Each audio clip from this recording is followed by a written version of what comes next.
Սենց բլոգային մի հատ փոքր շարք ենք մենք սկսում նոր մեքենա եմ գնել։ Մեքենան ես իմ ձևով պետքա սարքեմ, ձևափոխեմ։ Դա մտածում եք էսի է, էսի չի, եկեք։ Էս էլ չի, այ, էսի է։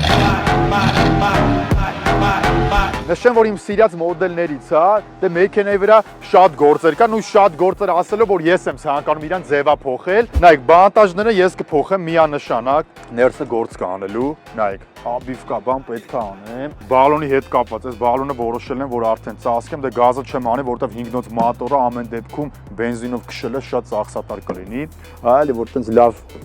հետ է որտեղ ունենամ թողեմ։ Ըստ էլեկտրոնիկայի հետ կապված պիտի փոփոխություն լինի լույսերի մասով, այսի ջարդած է, այսի պիտի սարքվի։ Եվ իհարկե հաղորդումը ինֆորմացիոն բնույթ է կրելու, հաղորդման շրջանակներում նաև մենք բացահայտելու ենք լավ գործանողներին, որովհետև ես պետքա լավ մասնագետների դիմեմ, շատ նպատակներ կա այս մեքենայի հետ կապված, որ ցանկանում եմ իրեն ձևափոխեմ։ Ու ինձ հարկավոր են նենց մասնագետներ, ովքեր այն ինչը որ ես պատկերացնում եմ, իրանք կարան ստանան եւ իրագործեն։ Եվ ամենակարևորը շատ սեղմ ժամկետներում։ Ուզես բենզին դնեմ գազ տամ։